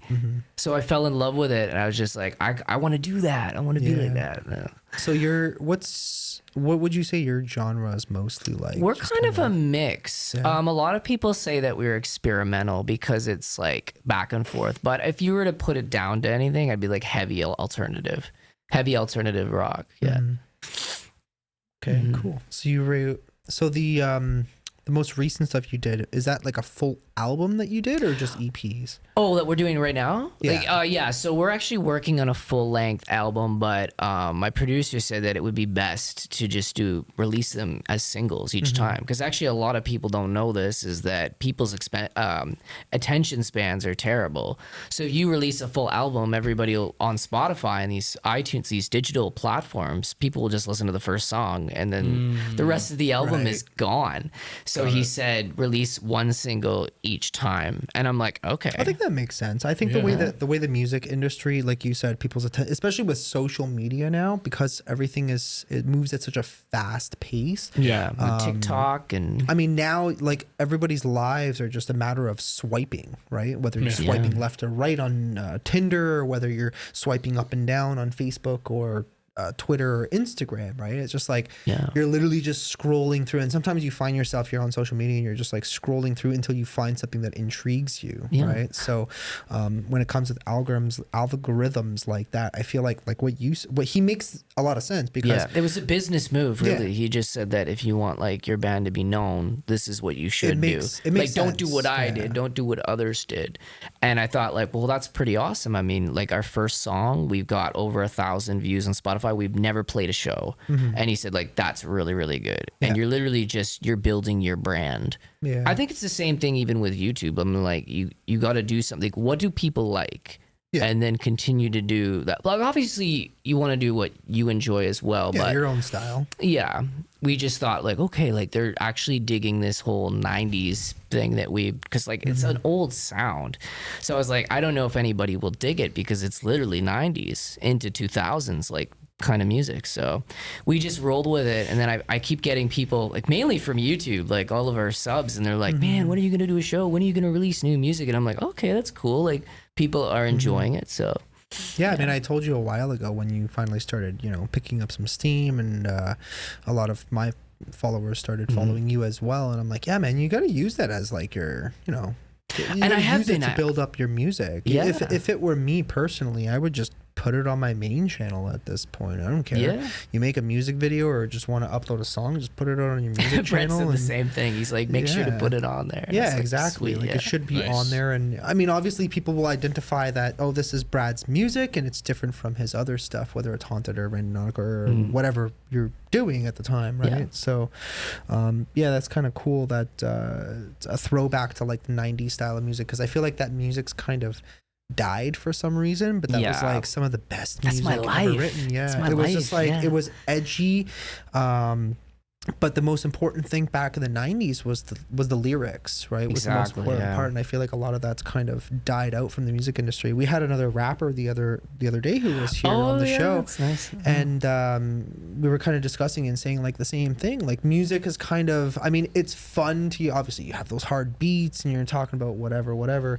But it's nice to have to kind of go back in time to how they used to do it. Exactly. Where a lot of the lyrics actually meant something. Yeah. Right. So whether it would tell a story or you could create a trilogy or things like that. When it comes to is that how you kind of like to write your music? Like, is it a story? Is it? Yeah, like a story basically. And we're 100% mental health. Like I just knew that growing up in my life, I've seen all these kids that like they were just like me and being bullied and pushed around and all these things. It gave us something to write about, and I just wanted to be like, yo, like if we could just write music that speaks to people with mental health and say like, you know what, your life is worth living. Like there's so many things you could be. Like I'm proof of it. I never in a million years saw myself being where I am today. I never was into film, which was funny because like I literally, like when my stepdad passed, I was like, oh my God, like I just felt weird. Like I just felt like, wow, like this is happening. Like people that I love aren't here anymore. Like where do I go now? Because that was kind of my direction. And it's just like one day at a time. Like you just see what path takes you somewhere, and if you feel good about it in your heart, then you just follow that. Makes sense. Feel that. So when is your first show? First Do you have an idea Oh yet? God, we're actually still trying to get a live band together. So Yeah. far, it's me and Braden, who's in a lot of our videos. He's joined the writing crew because it's really, really funny. It was actually only supposed to be a recording project in the beginning. Brett Carruthers is actually one of the co-writers, but he's in two bands. So he's in the Birthday Massacre and Ape, and it was just like I just loved his writing style. So I remember when I first emailed him, like, hey, did you want to do this together? You know what I mean? It would almost be like Brian Warner of Manson and Trent Reznor getting together and like creating a record together. And he was like, yeah, like show me what you got. And I remember pitching him a few just voice beds, which are just vocal demos. And he'd be like, you know what? I could like build the music off of these. I've never actually seen an artist able to do that because it's like you have to find out what note you're singing in, what key, and everything. And he literally I'd take a voice bed and he's like, here's the music, come and sing. You want to come back next week and sing it? I'm like, oh my God. And I was like, how did you do that? And he's like, I'm just, I've gone to school for this. So That's cool. that's cool. You said Brent Carruthers Brett Carruthers. Yeah. in the Birthday Massacre. So he's the bass player in the Birthday Massacre, and he's also in a band called the Primitive Evolution. And it's sweet because he just did 2 tours. So they did the Birthday Massacre's album. It was called Fascination. They just toured the States, and with his own band, he's able to snag a tour, and they went on with I think it's called the Sisters of Mercy. So him and that band just toured the States, and I was like, man, this is awesome for you, because I don't know if he's actually done like a tour like this before. So it's a lot of exposure for his band and everything. With me, it's very weird because of course you fall in love with the big titles that are famous, but a lot of bands I fell in love with they're local artists. Nice. They're literally local, but they sound as good as these big names we drop, like Billy Talent or Right. Alice in Chains or whoever. So Yeah. That's awesome. Yeah, it's just I was wild. gonna say that I know the Birthday Massacre and I follow on, You on love them? Spotify. Yeah. Oh, that's great. It's so funny because That's you say that, I'm like, wait, I know that name. And I believe, I don't know where they actually live, but I know that they record and everything in Toronto and stuff like that. Yeah. So like, yeah, it's just amazing. I think That's a awesome. lot of those guys they tend to record and perform in Toronto and stuff like Yeah. that. And I remember even like you said, like on this topic, it's funny because I remember growing up. I mean, I was into music as well. I even have my old guitar on the wall over there. Yeah. And I used to play myself in a band. I mean, I was probably not going anywhere myself. It was just fun for me at the time. In my head, I probably thought, I'm gonna be a rock star one day. but I do remember when I was younger, I knew a lot of very talented musicians. Yeah, same. People who probably could have gone somewhere as long as they had stuck with it. And I just remember like the difficulties of trying to gain the exposure in the field of music, especially at that time. I don't know why. It was just like the weirdest time in music where it was just so challenging for some reason. Because the internet was up and running. MySpace. Exactly. I was just about to bring that up. That's all we had. At the time, it was literally just MySpace, right? It's like you could get lucky and get 100 views on MySpace, and that was like big shit at the time, right? But apart from that, your only real exposure was you would just do as many small shows as you possibly can. And I remember there being one on Queen Street, Brampton. I'm trying to remember the name of the actual place. It was the grungiest place ever. It was there, and then there was another night. I don't remember if you came with me when we went to go and see Steve's band. Yeah. Right? Yeah. Oh. It was at and Domi performed. Did Domi perform? Maybe it was a different night, but it's the same place. Yeah. All Stars. You're talking about All Stars in Brampton. Yeah. But I think Domi performed for it was just another night, maybe. Yeah, it was just something else, like karaoke or something like that. Right. But Steve was legitimately like, okay, so a good friend of ours named Steve. Breathe Beneath. He was in a band called Breathe Beneath, and these fucking guys were good. They were awesome. They were actually like super talented. Wow. And I'm like, and I think one of the kids in the band, like they were super young. They were were even younger than me, right? So I think one of the kids had their own recording studio, so they had already recorded their demos and whatever. It's like you hear this stuff, it's like, damn, dude, this is like their first album. It's like really, really well done. Yeah. Right? Is it like the stuff me and you like the emo? Yeah. If I could, I wish I don't know if it's like available online. Remember that? But So August 28th, 2013. All Stars tomorrow for our final show. The memories. Yeah. So I mean, they were like really good, but it was like, and then even growing up, we had all these other bands. I knew all these other people who were all into music, and I can't really name even one of them that actually ended up, And these Canadian doing local it. artists, they literally could do it. Like you just see their energy on stage and everything, and it's what changed. Like I had bass players and guitar players, and they're like firefighters, and they're this now, and it's like, what made you change? Yeah. Like seeing, like just being up on the stage with them, they were just fire. They doing what they were doing. So Yep, pretty wild times, man. I remember going to these places and just going into the mosh Moshing. pit. I mean, that was my thing back in the day. It was just like concerts, Love music, it. Yeah. a little bit of drugs here and there. Mostly, I never did anything. I only smoked weed when I was pot. younger. Yeah, But that was me it was too. whatever, a little bit I had a of pot. problem with alcohol, but Who doesn't, right? I mean, I got alcohol right here. So some say I have a problem. I promise I do not. I promise I do not. But yeah, times have definitely changed. But now we're here. Now we're doing YouTube, and it's a whole different ball game, right? But yeah, I know another one of your keen interests would be aliens. So with all the stuff in Vegas, I don't know if you probably heard a little bit about it, but I heard there's some guy in his backyard, and there actually was. Can you guys like tell me the rest of this? I don't know, dude. I don't know. It sounds. I tried to find stuff. The weird part, the funny part, is that a lot of people have all corroborated and basically said they all saw the same thing. And then there was also somebody else who apparently has seen this thing in their backyard. We tried to pull it up the other day. It was hard to find. Yeah. So it started with a cop driving, and on their car, the vehicle's dash cam, there was like a light flying in the sky or something, and the cop saw it. And it was It's like, supposed what to be the the hell? UFO. I yeah. guess. Yeah. And then that night, he's driving to someone who said there's something in my backyard, and they saw some 8-10 foot figure. Wow. The one thing that, who was it? Was it Michael or was it? I think It was Mike.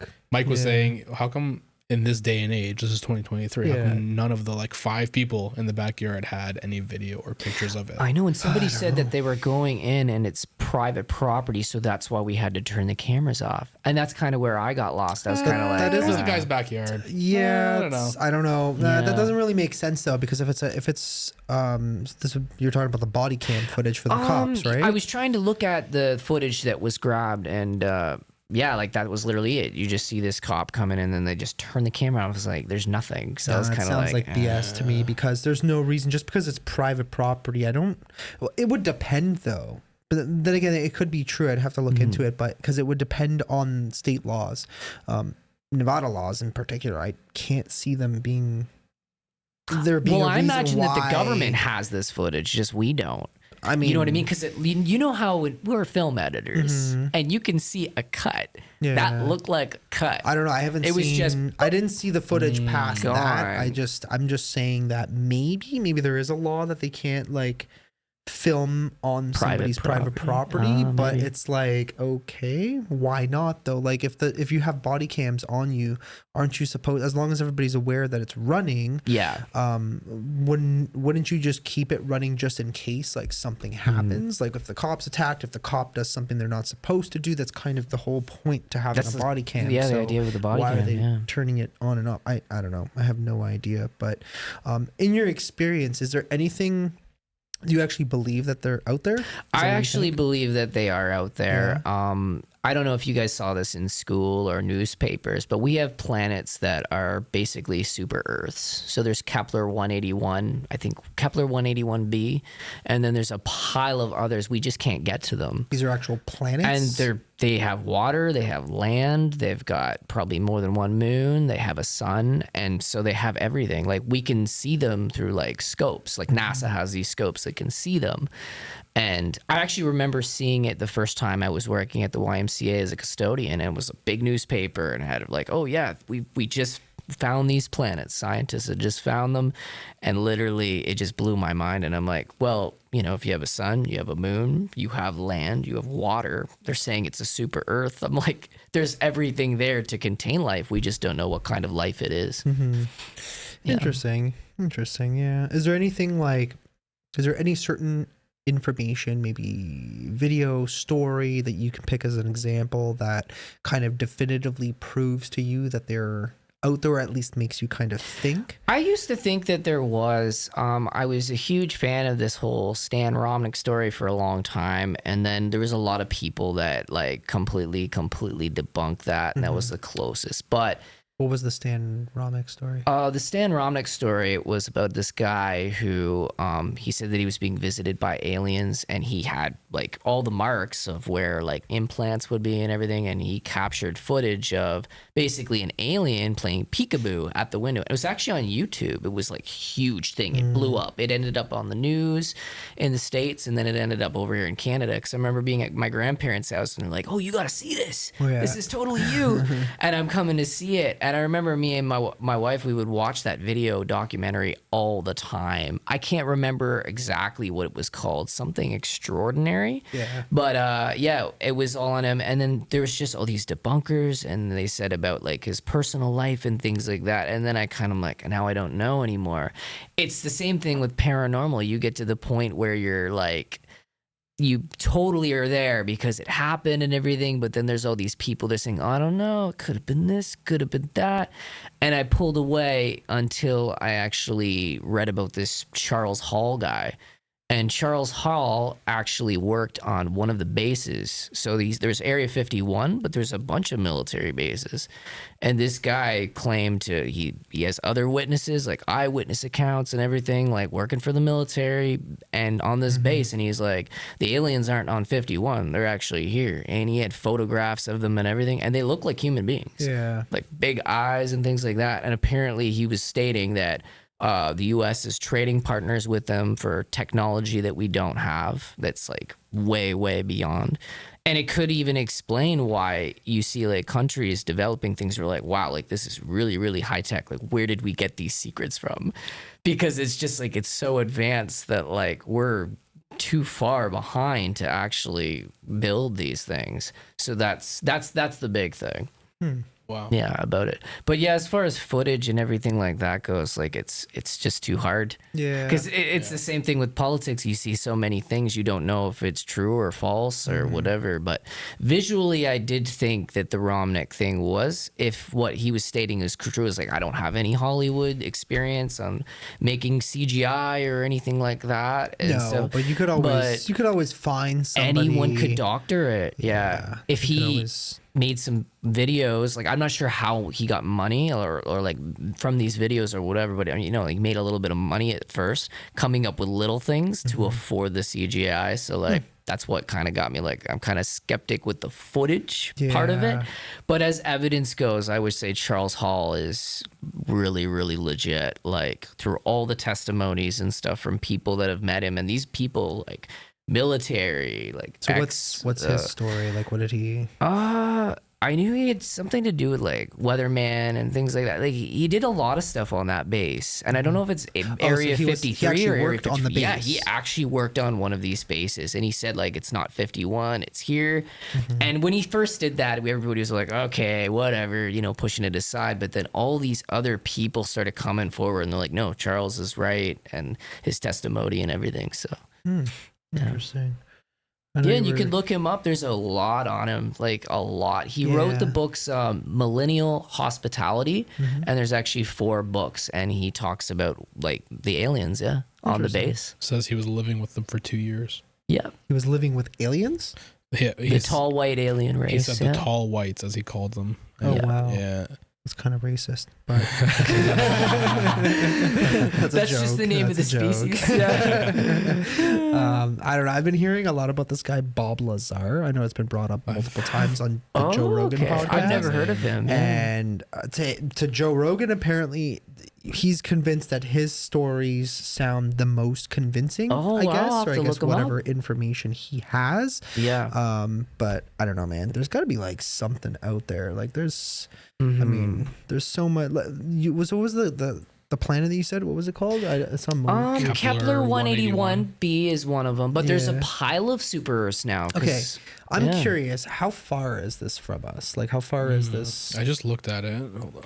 Yeah, you can look up this super Earth or something. Yeah. They always. I'm curious, refer to like exactly how long it would take me to drive there, because that's what I want. We want to drive there. I mean, I drive a lot, right? So do you have the DeLorean?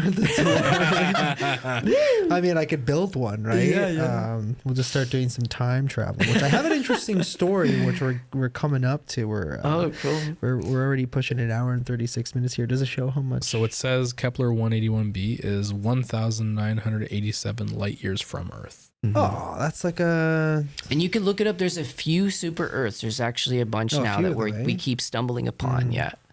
I mean, you gotta imagine if there's other ones out there. Who knows? Yeah. Right. I mean, and it's funny too, because just thinking about it, it's like we're looking at them. They're probably looking at us. If they have a similar technology to at least a bare minimum to what we have, then if we're looking at them and we're acknowledging that super Earth exists, then who's to say that they're not doing the exact same thing? And also trying to plan and figure out, okay, how do we get there? Right? Like, how can we eventually technology might become good enough that we can actually go to these places? Oh, when I said that I didn't see any footage of actual aliens, that's actually a lie. No, I kind of did, because the the rover on Mars has picked up crustaceans. Oh, okay. So it's still considered aliens because it's a living thing on Mars. Well, so there's actually footage. I've never seen this footage. Yeah, like they're crustaceans, because apparently they found water on Mars. Oh, and so it's been like a big thing, and they have photographs of them and stuff like that. They're like little crustaceans, Isn't Mars mostly like just like a desert, kind of?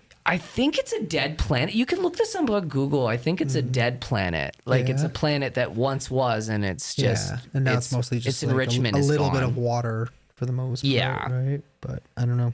I was trying to find the truth. There is another movie. I gotta find the name. I think it was called Moment of Contact, and it's about the Virginia Brazil story. And I learned about this through the Joe Rogan podcast as well. Yeah, Shout out to Joe Rogan, because love him. Yeah. What he's doing out there is just fantastic. Right? Probably influenced this a bit for you. Well, no, not really. I mean, I've been watching podcasts for a little while now, and I kind of like to talk. So this is kind of just like fun for us, right? Yeah, exactly. But yeah, it was a fantastic documentary. He was a guest on the show. Oh wow, you had him as a guest. Yeah, he That's had awesome. well, not me. Joe Rogan had him as a guest, and Who is it? James Fox? yes, James Fox. And he basically went on this crazy manhunt of trying to get all the accounts of the exact things that happened in Virginia, Brazil, which is kind of like the Roswell. Wow. Right? It's like I wonder if he was actually a member of MUFON, because that's what MUFON does. I don't They know. actually push It's like possible people in the government or the military to like I to have the divulge proof. information. Is Oh that yeah, what you're saying? well So it's like they, what did you say? MUFON? so MUFON is Mutual UFO Network, and these people, I didn't know what they were actually until like we stumbled upon stuff doing Randonautica, and when I looked them up online, they're actual people that it's kind of like their own thing, their own organization, and they're kind of like rebellions. Like they will actually find proof, and they're like I have the proof in my hands. Like I will expose you.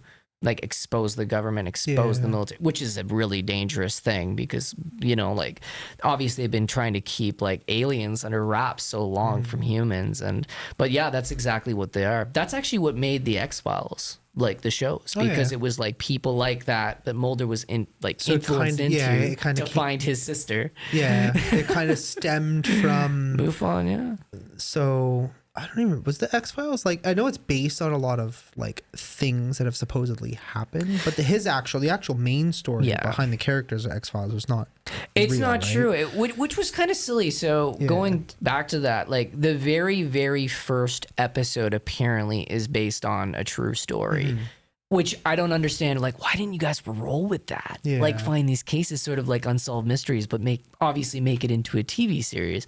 But yeah, I think a lot of it is fictional, but there's like things that are based on real things. There's actually stuff even based on like asylums and things like that we've investigated. So yeah, it's wild. Is Tom DeLonge a part of this MUFON? Tom, is he? Like that's the thing. They're very secretive too. So you probably would never know. Right. Who knows? Yeah, man? you would never know. Who knows a part of these weird organizations? And I mean, I get trying to seek out the truth. It could probably be pretty dangerous at times. Oh and, yeah.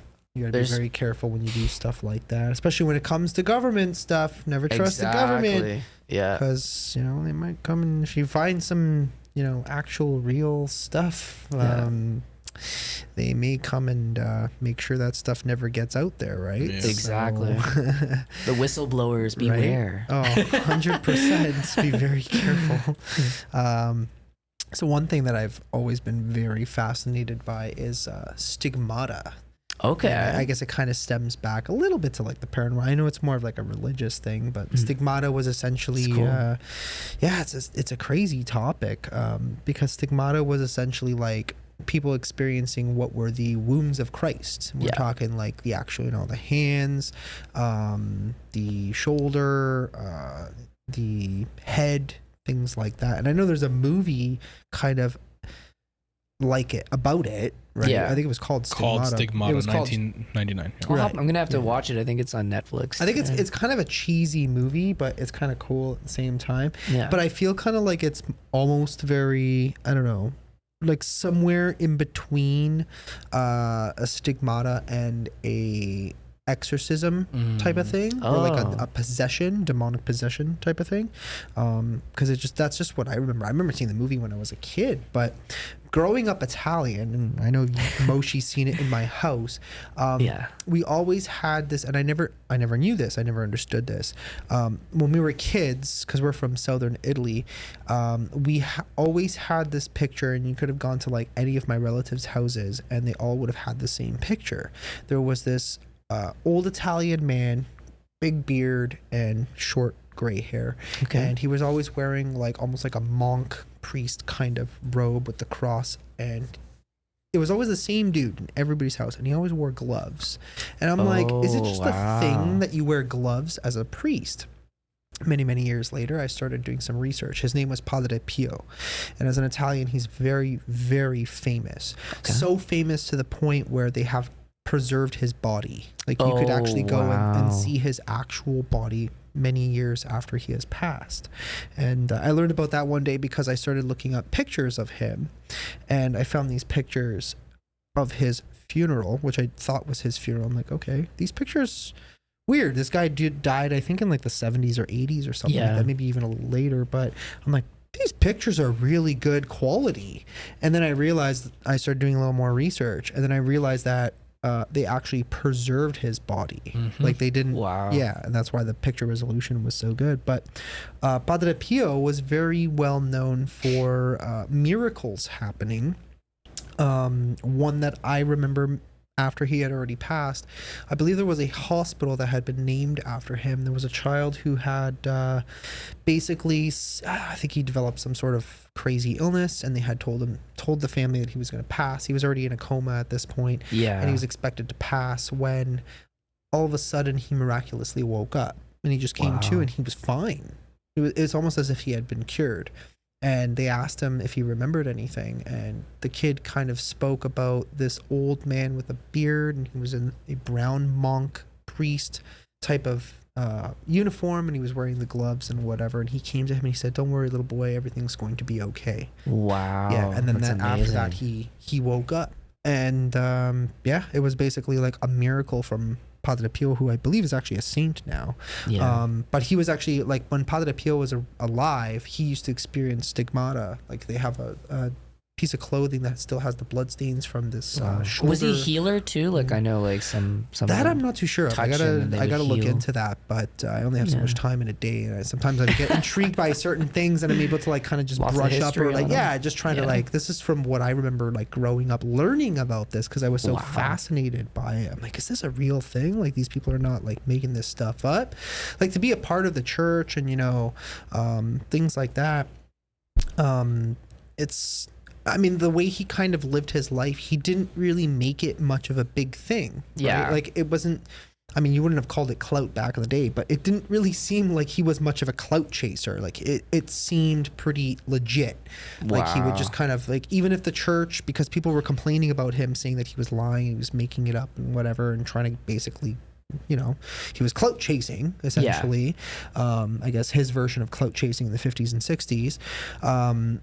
But even though we were just watching before, and they were saying that, oh, no matter what the church did, he just complied. And he was like, that's fine. If you're going to punish me and, you know, tell me that I can't do certain things because you say that I'm doing X, Y, and Z, then so be it. That I'm not going to argue against the church's wishes. So to me, it didn't seem like he was really making it up, but I don't know. Stigmata just seems like, and it's such an uncommon thing. Like, I don't know. I wonder how many, like, you want to look it up? See how many recorded stigmatas there were in, like, history. Wow. Yeah. Like, actual confirmed ones. Because, I mean, we have some, like, bullshit ones, right? So yeah. Also, one thing that I saw, which is an aside, is that they somebody made a film about Padre Pio, and you know who's playing him? Who? Shia LaBeouf. Really? So this movie's not out yet. 2023 sometime. Oh, he's got to grow his beard a little bit bigger. No, sorry. I was he did. Get that beard basically. Actually Shia? Oh my god. Yeah. And oh my god, it is. No, yeah. That's and amazing. I didn't do a lot of research. I'm just looking at this, but someone reviewed it, so I guess it's done. That's hilarious. I wonder if he was he's probably very interested in him as well. I guess. Send me that link. I want to show that on the screen. Wow. But that's really funny because he actually, like, he kind of... Does he look like him? He could pass for, like, the young Padre Pio. Yeah. Right? Which is, I think, what the... That's probably what the film is, right? What was it looking up again? It's the recorded stigmata. How many recorded stigmatas there were. But let me see if I can... is this it? The last one, yeah. The last one? Oh my god, this is funny. See if I can bring this up on the screen. Should be able to click it, no? Yeah, I probably could. I'm just slow. Is there any... Padre Pio. This is... What is this? Is this what I'm... Yeah, this is it. Padre Pio, LaBeouf is intentionally out of place in odd film about Italian saint. That's hilarious. Oh my god. Oh, there he is. Yeah. Oh my god. That's so good. It's funny because he does look like... A little bit. Like, I mean, not perfectly, but... Yeah. That's funny. It's like you would... Like, you would never expect that for, like, Shia LaBeouf to be playing, like, a character like that. And it's a role that you're probably worried about doing because of the criticism, right? Maybe. I know Shia has done, like, some interesting... Yeah, and then it being Shia LaBeouf, I don't think he is afraid of any role, really. No, I don't think so. I think he's, dude, he's Transformers, right? Yeah. He could do anything. If he could pull it off in that movie, because Megan Fox was terrible in that movie. Yeah, she was He carried that movie. Yeah. If he could pull it off, then good for him. One of the other things, what were you going to say? No, all I found on the number of stigmata was between, what did I just read? Oh, I lost it. Between the 14th to the 20th century, more than 300 people were identified as having been stigmatized, and more than 60 were declared saints or the blessed in the Roman Catholic Church. More than 60? Yeah. Oh, wow. So that's probably the legit. Yeah. Well, I mean, I guess if they had, it depends, because there's certain things, there's a certain process to becoming sainted. Oh, right? it's true. And it's a lengthy process. Like, there's probably still people who have not been canonized to this day who will probably be in the future, who have more than, are way past. They've passed a long time ago, right? So, I mean, it does take a little bit of time, and they got to go through the whole process and do that stuff. Another thing that I've always been fascinated, that's kind of like similar idea, was the visions, the apparitions in Fatima. Have you heard about that? No. Time. I think it was in the 80s Fatima. or 90s or so. Are you familiar with that, Mo? No, I don't know what it is. So basically, there was these 3 children. I believe they were all related. So there was a brother and sister, and then one cousin, if I'm not mistaken. And basically, they were out. I think they were just like, shepherd, farmer type of family. Like, they were very poor out in the countryside in Portugal. And basically, they went out and they were just out and wherever, and all of a sudden they had the apparition. And I guess they didn't really realize who it was, but it was Mary, like mother of Jesus, Mary, right? So, and she would come to them, and she would always tell them when to come back, like on a certain date and a certain time, and they would do that. And every time they would come back, she would tell them a prophecy, right? And a lot of the prophecies that she would tell them would come true. And she told them something along the lines of, there was 2 girls and a boy, if I'm not mistaken, brother, sister, and then the other one was the female cousin. And the apparition essentially told them that the boy was going to die of a very young age, of a certain illness, whatever, and he did. And then the other one, same thing, that she would die a few years later, which was the sister.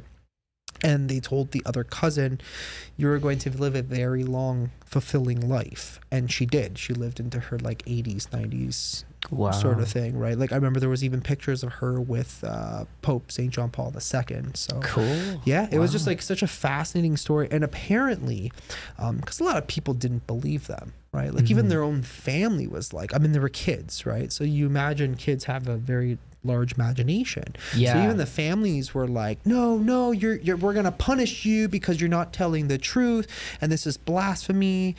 You can't be saying these things. You're making things up about God, and you're saying that Mary is coming to see you. And then over time, people started. There's been a recent movie actually about all of this, and it's funny because my grandmother, before she died, she said that she had a dream and she saw Mother Mary. Oh, really? She didn't see God, though. She just said that when she was just brought to God, it was just a big bright light. But before she passed away, this is really, really crazy, she drew the church that she was in and the people in it. And I believe that this drawing was actually donated to the Salvation Army Church in Orangeville. Yeah. Nice. Wow. So I think they're going to put it up or frame it or something like that. She didn't finish it, though. She sadly passed away from cancer.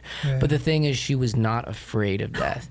Like, I think that's the biggest thing that's been helping me with my own mental health, because I have like a mild hypochondriacy. Like, I can't stand it. And with her, just not afraid of anything. She knew where she was coming and she knew where she was going. So to see somebody like that, full of life, and to know that, okay, I'm gonna be with Jesus soon, it was like, wow, like this is intense. Like, it's vibrating. So yeah, I guess I've kind of had some weird experiences. I find like there's these weird stories, and this actually happened with my grandfather.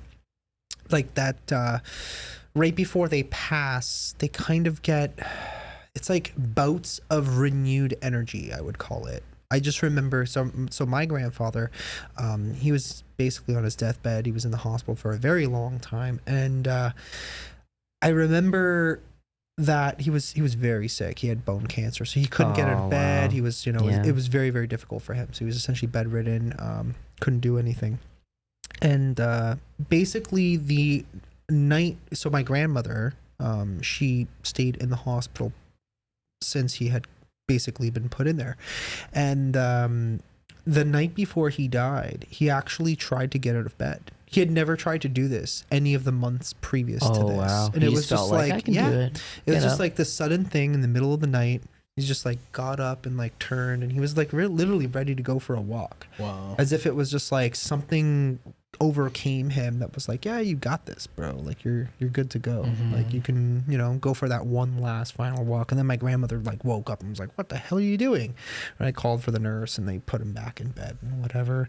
And the next day he passed, right? But I hear a lot of stories about things like that where it's like maybe they have a vision or like something in their demeanor changes, or like they get like that last bout of energy, and it's crazy because it's a pretty common like occurrence that happens, or there's kind of something that might happen that kind of, I don't know, like a weird day sort of thing. Like I still remember like the day that like the night before my grandfather died, there was this.